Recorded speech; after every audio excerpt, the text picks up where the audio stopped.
Sa ilalim ng programang ito, babayaran namin ang ating mga operator at driver ng mula 40 pesos hanggang 100 piso kada kilometro. Para naman sa mga commuter, may kasamang hindi bababa sa 20% na diskwento sa pamasahe. Ginagawa natin ito lahat para manatiling maayos ang takbo ng inyong araw-araw na buhay.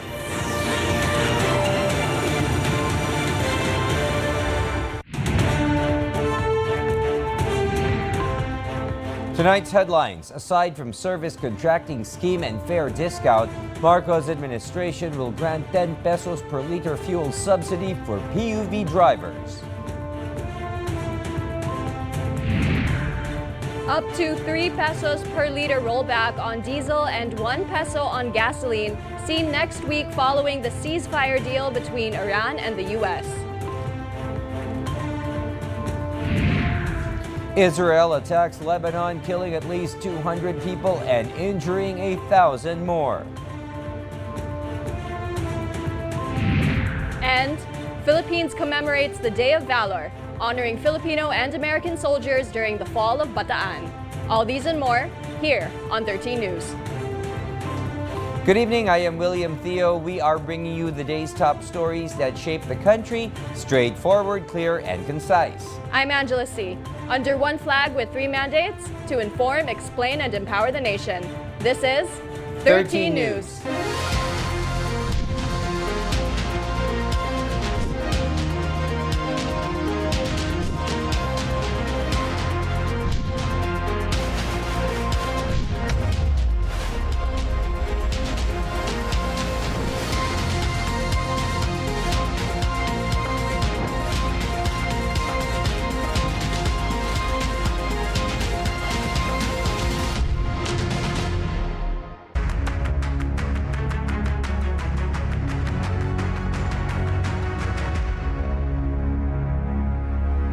We begin tonight's newscast with this significant development on the peace talks between the United States and Iran.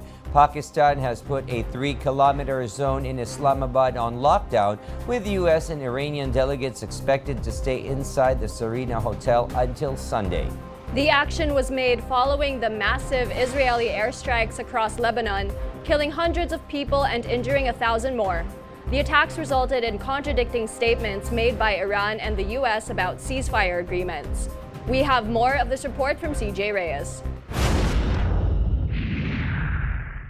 Israel launched 100 airstrikes within minutes across Lebanon amidst the temporary ceasefire deal with Iran. According to Lebanon's Civil Defense Service, the strikes killed at least 200 and wounded more than 1,000 people. The Israel Defense Forces shared a statement moments after, stating that it is the largest attack against Hezbollah since the beginning of their joint military campaign with the United States. Hezbollah dragged Lebanon into this war, and it is now trying to spread that danger to even more Lebanese communities. Our message is clear. We are fighting Hezbollah, not the people of Lebanon. We said this from day one. We will not allow Hezbollah to pose a threat to our civilians.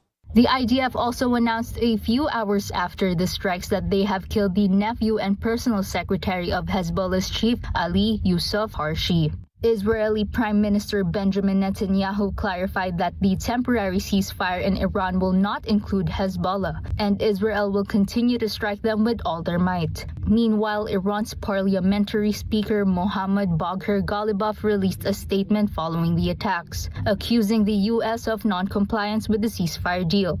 It specified 3 violations, which include 1. The non-compliance of an immediate ceasefire across the Middle East, including Lebanon, 2. The entry of a drone into Iran airspace, and 3. The denial of Iran's right to enrichment.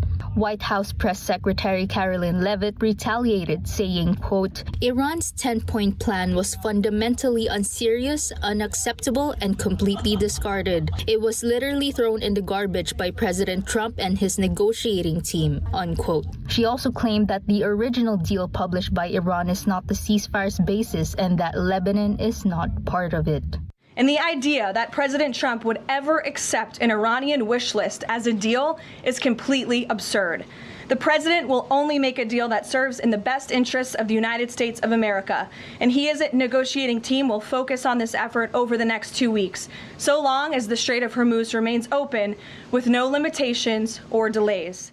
Several countries have already called for the full implementation of the ceasefire agreement, including the Philippines' Foreign Affairs Department, urging all parties to fully abide by international humanitarian law to protect civilians. CJ Reyes, IBC News.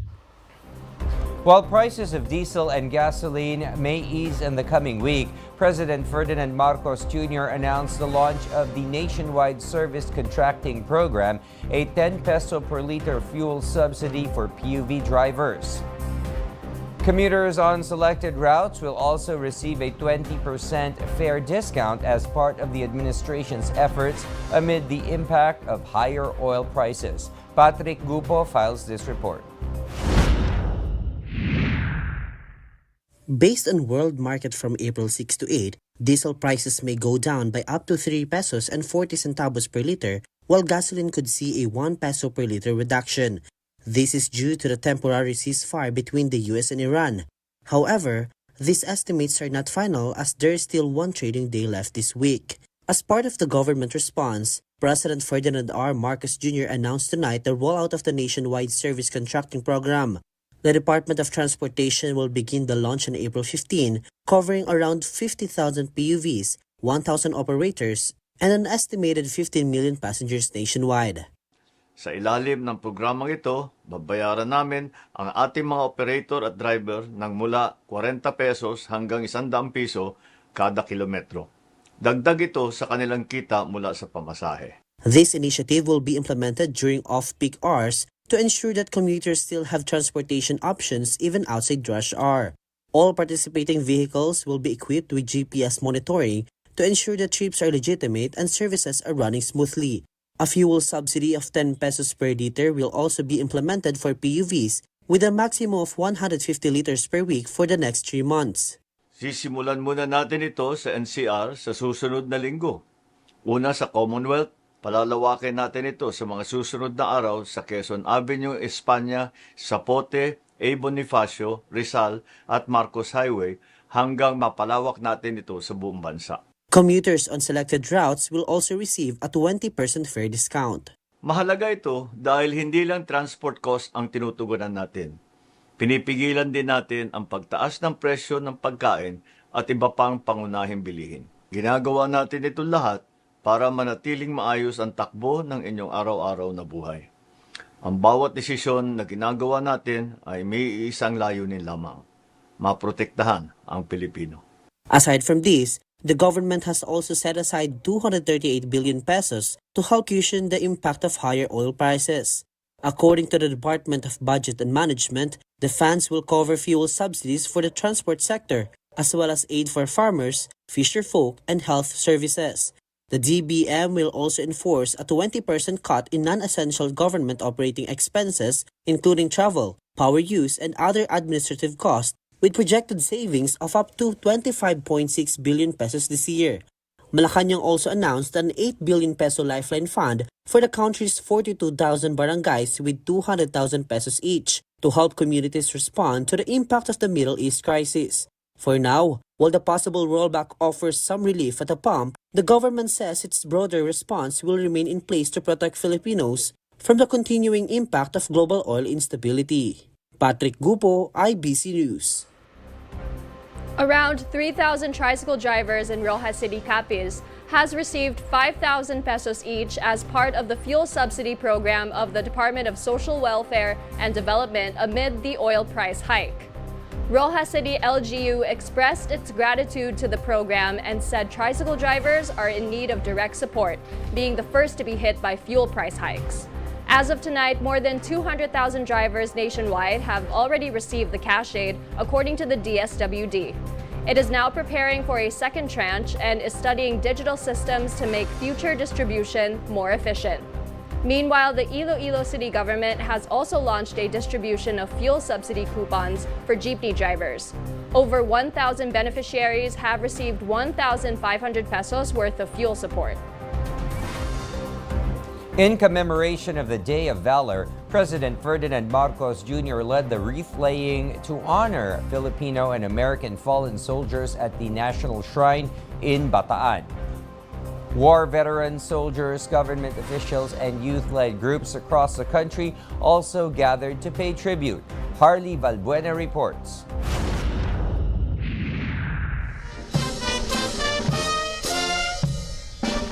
President Ferdinand R. Marcos Jr. has urged resilience, courage, and compassion amid the energy emergency as he led today's commemoration of the Day of Valor.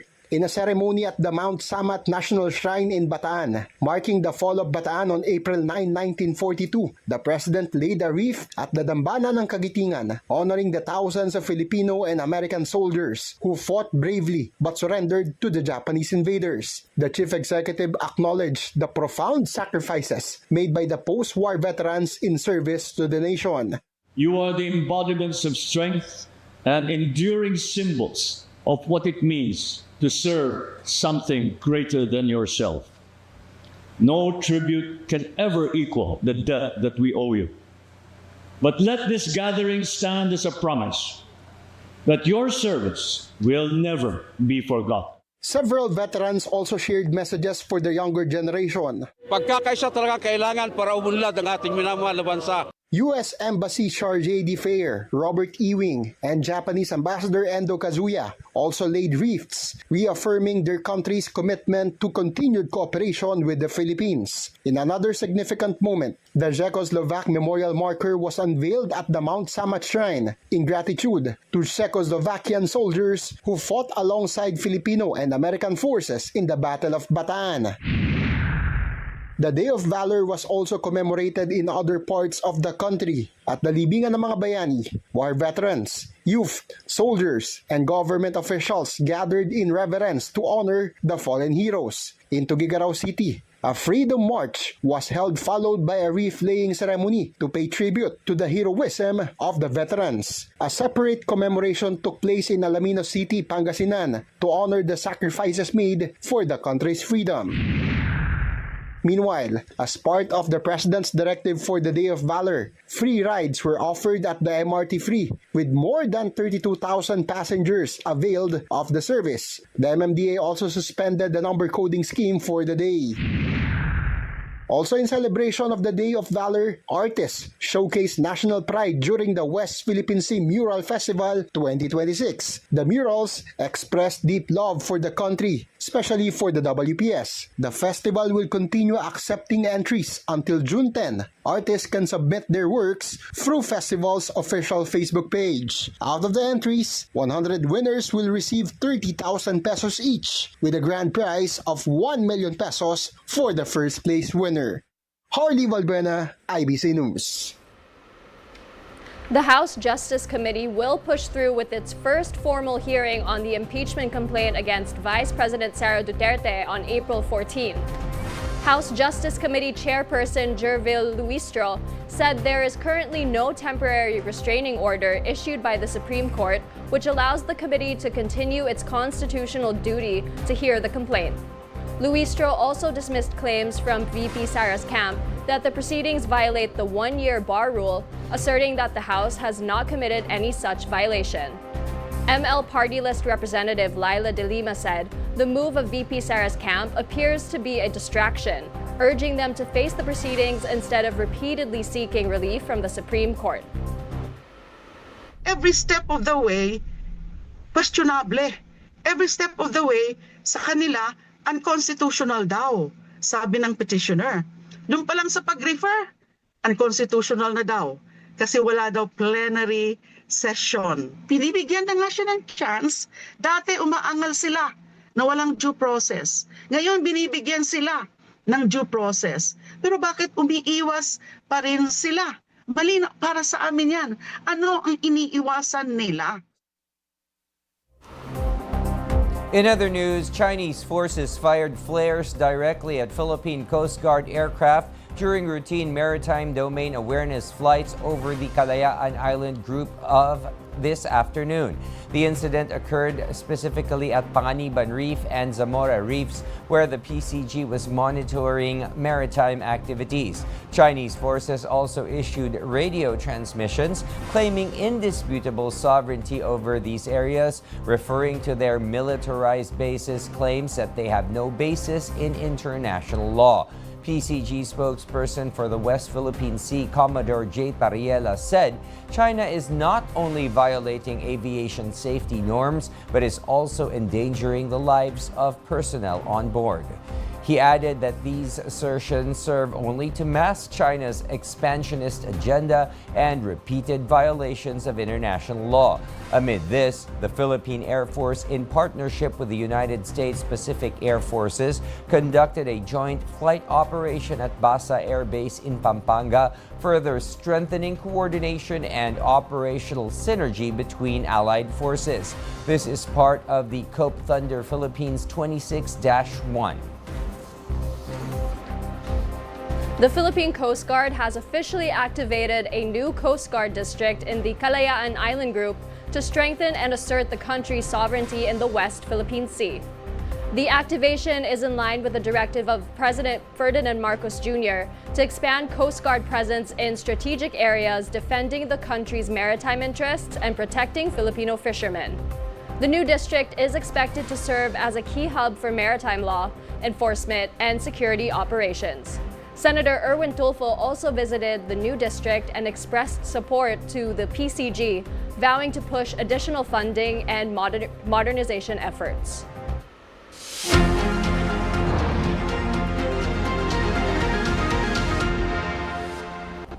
The tropical cyclone being monitored outside the Philippine Area of Responsibility, or PAR, may develop into a super typhoon upon its entry in the coming week, according to Pag-asa.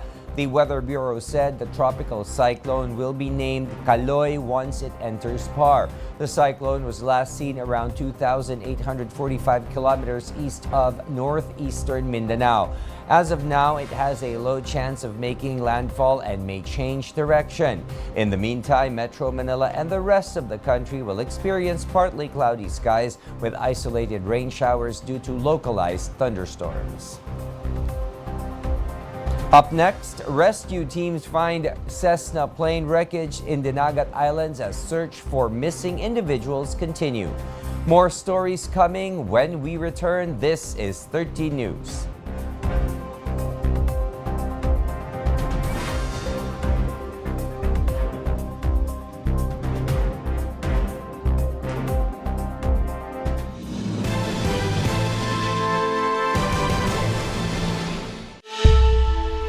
Isang pagsaludo sa mga sundalong Pilipino at Amerikanong lumaban sa digmaan sa Bataan.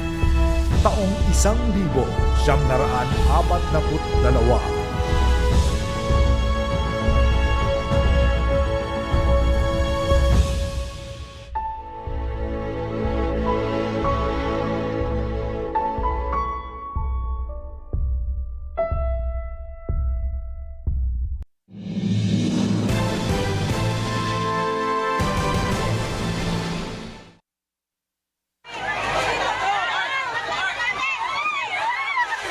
You are watching a video showing residents questioning demolition operations in Quezon City earlier today. Reports say that over 2,300 families at the Nia Road in Barangay Piñahan were affected. The residential area was hit by a fire recently. According to the Housing Community Development and Resettlement Department, the operation is for the ongoing government project. They also clarified that it was a clearing operation not for a demolition but for housing. The wreckage of the missing Cessna RPC-2444 aircraft has been found by search and rescue teams at Barangay Navarro, Tubahon, Dinagat Islands. The aircraft, originally bound for Siargao, reportedly crashed at around 1 in the afternoon on Wednesday, where residents heard a loud explosion. Authorities and rescue teams are coordinating with the Provincial Disaster Risk Reduction and Management Council for the continued search to the remaining missing passengers. Meanwhile, the cause of the crash remains under investigation. President Ferdinand R. Marcos Jr. has ramped up employment and livelihood programs for returning overseas Filipino workers affected by global tension. These include expanded efforts to help displaced workers search for a job opportunity or start a business. Jinky Baticados has the story. As global tensions disrupt livelihoods, the government is ramping up support for Filipinos, especially those coming home. President Ferdinand R. Marcos Jr. said efforts are being expanded to help Filipinos start businesses, particularly returning workers affected by international crisis. Meron din kaming ginagawa para doon sa ayaw na maging empleyado ay magtatayo ng sariling negosyo. Nagtatayo sila ng sarili nilang negosyo, so we'll also help them with that. Kasama na rin dyan yung support sa mga pautang, etc. The president emphasized the vital role of micro, small, and medium enterprises in absorbing workers and sustaining economic activity. And the digitalization, of course, yung mga MSMEs kasi mapapasok sa MSMEs. These initiatives form part of broader efforts to cushion the impact of external economic pressures, including ongoing tensions in the Middle East. At the same time, the government is strengthening employment and livelihood programs for returning overseas Filipino workers. Inuuna natin dyan ay para dun sa mga nakauwi na OFW. Paano ngayon sila? So, hinahanapan namin ng mga paraan para yung kung ready sila, makahanap sila ng bagong trabaho. Training programs are also being accelerated to help displaced workers quickly re-enter the labor force. Yung dating sistema natin, in-accelerate na natin para mas mabilis ang maging training nila para makapasok na naman sila sa trabaho. The president added that support is also in place for those who prefer to go into business, including access to financing and government assistance. In the face of global challenges, the government's focus remains clear: jobs, opportunity, and a pathway forward for every Filipino. Jinky Baticados, IBC News. Malacanang Palace said it will file a complaint against fake news peddlers behind rumors about President Ferdinand Marcos Jr.'s health. Acting Secretary Dave Gomez said the administration is already working to trace the individuals who are spreading false information on social media. The PCO advised Filipinos to rely on official government websites for any information regarding national concerns. The president himself earlier reassured that he has no health problem. Huwag niyo po masyadong siniseryoso. Alam mo naman ang social media, palabiro yan eh.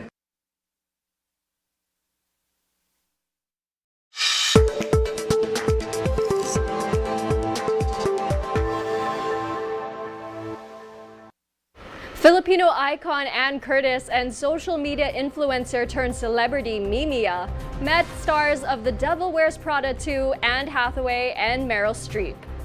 In a rare crossover, the two Filipino celebrities joined the cast of The Devil Wears... Do you remember this dress? It looks incredible. Thank you. Oh my God, I do it have on it. This question. In a rare crossover, the two Filipino celebrities joined the cast of The Devil Wears Prada 2 during its press tour in Japan. The duo had the chance to interview the leading stars of the film, sharing classy banter and iconic moments. The second installment of The Devil Wears Prada will premiere nationwide on April 29. Up next, boxing legend Manny Pacquiao speaks at the United Nations on youth empowerment. We have more news updates, so don't go away. This is 13 News.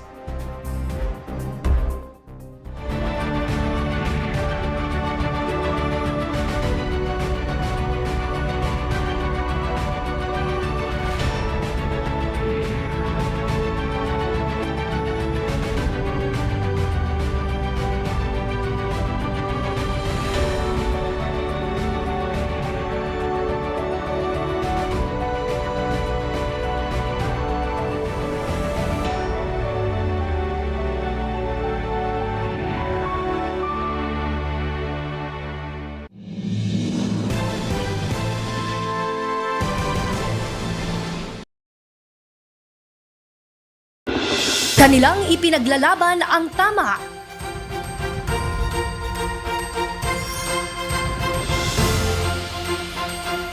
Lumilikha ng patas na batas para sa karapatan ng bawat Pilipino.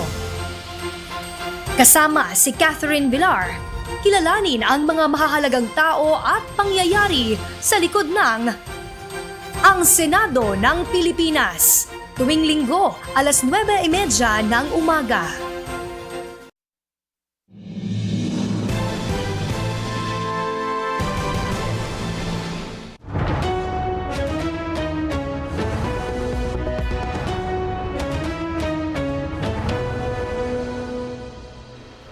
Welcome back to the program. Pope Leo XIV has appointed 2 Filipino clergymen as members of the Vatican's Dicastery for Communication. Cardinal Luis Antonio Tagle and San Pablo Bishop Marcelino Antonio Moralit were named alongside 10 others as new members. The department is responsible for overseeing all media, press relations, and digital communications in the Vatican. It is one of the Vatican's ways of fulfilling the Church's evangelical mission through the use of communication and technology.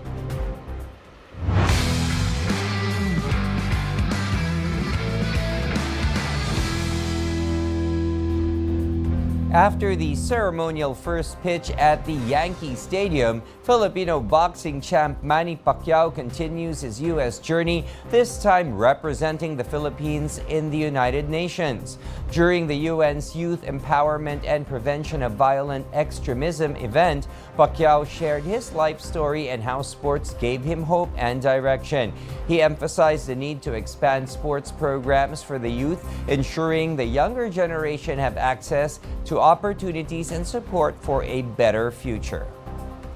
Let us work together to strengthen the role of sport as a tool for peace, development, and the prevention of violence and extremism. Let us invest in our youth and expand opportunities for them to grow and succeed. And let us ensure that every young person, no matter where they come from, has the chance to choose a better future. Here are the results of the 9 p.m. draws from the PCSO. For the Lotto 642, the winning numbers are 41, 38, 3, 5, 11, and 6 with a jackpot price of 10 million pesos. For the Super Lotto 649, the winning combination is 10, 27, 28, 2, 14, and 6 with a jackpot price of 25 million pesos. For the 6D Lotto, the winning combination in exact order is 2, 4, 1, 4, 2, and 9. For the 3D Lotto, the winning numbers are 7, 4, and 9. And finally, for the 2D Lotto draw, the winning numbers are 6 and 11. There are no winners for the Lotto 642 and the Super Lotto 649.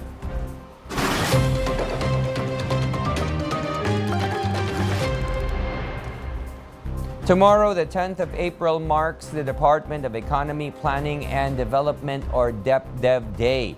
The DepDev Day is part of Economy, Planning and Development Week, which runs from April 10 to 16. The department's role include planning, coordinating, and monitoring on matters concerning the national economy. Also tomorrow, the astronauts of the Artemis II are heading for a fiery entry after completing their historic lunar mission. NASA confirmed that the Orion spacecraft has exited the lunar sphere of influence and is now bound for Earth. The Orion will splash down off the Pacific coast at approximately 8:07 p.m. Eastern Time on April 10 or 8:07 a.m. Philippine Standard Time on April 11.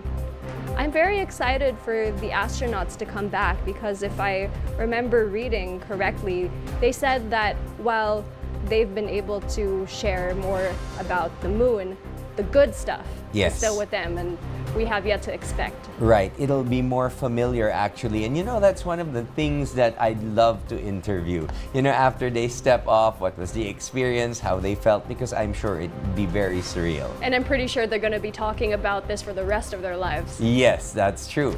And those are the latest from the IBC Newsroom this evening. We'll continue to monitor the stories that matter and bring you updates as they develop. I'm Angela C. And I'm William Thio. This is 13 News. Good night, everyone.